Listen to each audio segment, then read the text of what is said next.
प्रधानमंत्री ने इनोवेशन यानी नई खोजों को भारत के विकास के केंद्र में लाने की पहल की है। प्रधानमंत्री की इस पहल के लिए साधुवाद। उनके इशारे पर नीति आयोग ने प्रोफेसर तरुण खन्ना की अध्यक्षता में इनोवेशन का रोड मैप तैयार करने को कमेटी गठित की थी। कमेटी ने 2 महत्वपूर्ण सुझाव दिए हैं। पहला सुझाव है कि नए स्टार्टअप उद्योगों को वित्तीय सहायता देने के लिए 200 करोड़ रुपए प्रतिवर्ष का कोष बनाया जाए। स्टार्टअप उन उद्यमियों को कहा जाता है जो अपने जीवन में पहली बार उद्योग लगा रहे हैं। मान लीजिए आप कॉलेज ग्रेजुएट हैं, आपके पास आइडिया है परंतु पूंजी नहीं है। साधारणतः बैंकों के द्वारा नए उद्योगों को लोन तब ही दिया जाता है जब उद्यमी के पास गारंटी के रूप में मकान, जमीन, फिक्स डिपॉजिट या दूसरी संपत्ति हो। ऐसी स्थिति में कुछ संस्थाएं नए उद्यमियों को बिना गारंटी के लोन अथवा पूंजी उपलब्ध कराती हैं। साधारणतः यह पूंजी नए सृजनात्मक उद्योगों के लिए दी जाती है। इन संस्थाओं को वेंचर कैपिटल अथवा इनोवेशन फंड कहा जाता है। ये संस्थाएं जानती हैं कि 10 में से 8 स्टार्टअप फेल हो जाएंगे, परंतु शेष 2 सफल स्टार्टअप से इन्हें इतना लाभ हो जाता है कि 8 स्टार्टअप का घाटा ये वहन कर लेते हैं। माइक्रोसॉफ्ट तथा फेसबुक जैसी भारी भरकम कंपनियां ऐसे स्टार्टअप से बड़ी हुई हैं। भारत सरकार के डिपार्टमेंट ऑफ साइंस एवं टेक्नोलॉजी ने 1980 से अब तक लगभग 100 करोड़ रुपए की पूंजी स्टार्टअप उद्योगों को उपलब्ध कराई है। कमेटी ने इस रकम को कम बताया है। सुझाव दिया है कि सरकार को 200 करोड़ रुपए प्रतिवर्ष इस कार्य के लिए उपलब्ध कराने चाहिए।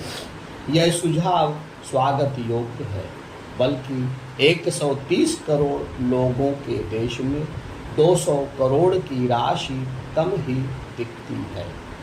सरकारी कर्मियों के वेतन में 1 लाख करोड़ की वृद्धि करने की योजना है। इस अनुपात में ना सही तो भी 130 करोड़ जनता को इनोवेशन के लिए कम से कम 1300 करोड़ रुपए की प्रतिवर्ष की सहायता देनी चाहिए।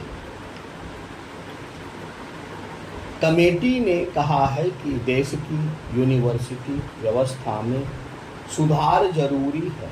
हमारी यूनिवर्सिटियों द्वारा क्लर्क तैयार किए जाते हैं जो पढ़ना लिखना जानते हैं परंतु सोचना नहीं। इस व्यवस्था के खस्ताहाल होने का प्रमुख कारण अध्यापकों की पक्की नौकरी है। इनोवेशन तो दूर, पढ़ाने में भी इनकी रुचि नहीं होती है। जरूरी है कि यूनिवर्सिटी के सभी अध्यापकों को नियमित नौकरी से हटाकर 5 वर्ष के ठेके पर रखा जाए। यूनिवर्सिटी व्यवस्था में सुधार किए बिना देश के युवाओं में इनोवेशन की ललक पैदा करना असंभव है। कमेटी ने इस बात को स्वीकार किया है, परंतु यूनिवर्सिटी के ठोस सुधार के सुझाव देने के स्थान पर पुराने फार्मूले को दोहराया है। उसने कहा है कि देश की शिक्षा व्यवस्था में परिवर्तन कर कमेटी का समर्थन करती है। वर्तमान पाठ्यक्रम पढ़ाने की तकनीक, अध्यापकों के मूल्यांकन, ई शिक्षा का प्रसार जरूरी है। ऐसे ही उद्गार शिक्षा सुधार की पूर्व कमेटियों ने दिए थे। उनकी संस्कृतियाँ ठंडे बस्ते में पड़ी हुई हैं। अतः देश में इनोवेशन को बढ़ावा देने की जमीन बनाना कठिन ही होगा। कमेटी ने पेटेंट कानून को सख्त बनाने की वकालत की है। इस पर पुनर्विचार जरूरी है। हार्वर्ड यूनिवर्सिटी द्वारा किए गए एक अध्ययन में बताया गया है कि पेटेंट कानून का दो तरह से प्रभाव पड़ता है। ढीले पेटेंट कानून से मेजबान देश के लिए संभव होता है कि नई तकनीकों का डुप्लीकेट बना ले। इसके बाद इनोवेशन करके इनमें और सुधार किया जा सकता है। दूसरी तरफ सख्त पेटेंट कानून से लोगों को नई तकनीक का सृजन करने का प्रोत्साहन मिलता है।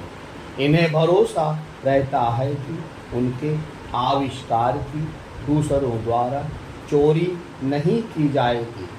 इन दोनों पक्षों के बीच समझ आता है कि प्रारंभिक समय में ढीला पेटेंट कानून लाभप्रद होता है।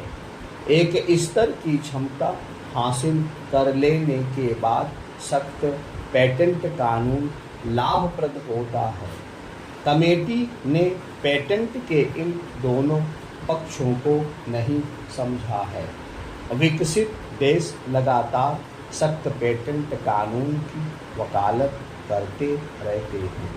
कमेटी ने बिना सोचे विचारे इनकी मांग का अनुमोदन किया है। इनोवेशन को बढ़ावा देने के लिए कई जरूरी कदमों पर कमेटी ने मौन साधे रखा है। यूनाइटेड नेशंस यूनिवर्सिटी ने भारत में इनोवेशन को प्रोत्साहन देने में सरकार की भूमिका पर शोध किया है। उसने कहा है कि भारत में रिसर्च के लिए सरकार द्वारा दिया जाने वाला अनुदान नगण्य है। इनोवेशन में सदा रिस्क रहता है। करोड़ों रुपए लगाने के बाद भी असफलता हाथ लग सकती है। ऐसे में बड़े कार्यक्रमों को सरकार के अनुदान से ही लागू किया जा सकता है। सरकार को चाहिए कि कुछ विषयों को चुने जिनमें इनोवेशन की ज़रूरत है और इन पर रिसर्च कराने के लिए बड़ी मात्रा में अनुदान दे। लेकिन कमेटी ने ऐसा सुझाव नहीं दिया है। सफल आविष्कार का पर पुरस्कार देने की बात अवश्य कही है, परंतु आविष्कार तब हो सकेगा जब उसके लिए जरूरी उपकरण आदि उपलब्ध होंगे। पुरस्कार देने की योजना स्वागत योग्य है, परंतु साथ साथ इनोवेशन के लिए जरूरी संसाधन जुटाने की भी व्यवस्था करनी होगी। अपने देश में counselling of scientific and industrial research द्वारा कई रिसर्च संस्थाओं की स्थापना की गई है। जैसे लखनऊ में सेंट्रल ड्रग रिसर्च इंस्टीट्यूट बनाया गया है। यूनाइटेड नेशंस यूनिवर्सिटी ने अपने शोध में बताया है कि इन संस्थाओं की पूर्ण निर्भरता सरकारी अनुदान पर रहती है। इनके द्वारा अपनी चहारदीवारी से बाहर उद्योगों से कम ही तालमेल बैठाया जाता है। ये शोध कम करते हैं क्योंकि सरकारी व्यवस्था पर खर्च अपने पर जोर होता है, ना कि परिणाम मापन पर। यदि इन्होंने कोई आविष्कार कर लिया तो उसे निजी उद्योगों को हस्तांतरित करने की कोई रुचि नहीं रहती है। ये अपने किले में अंदर ही कैद रहते हैं।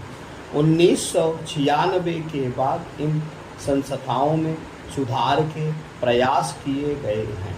इसका लाभ हुआ है कि अब इनके द्वारा नए पेटेंट के पंजीकरण में कुछ तेजी आई है, परंतु उद्योगों से इनका संबंध अभी भी कम ही है। कमेटी से अपेक्षा की जाती थी कि इन संस्थाओं के सुधार का रोड मैप बनाती, लेकिन कमेटी ने इस विषय पर मौन धारण कर लिया है।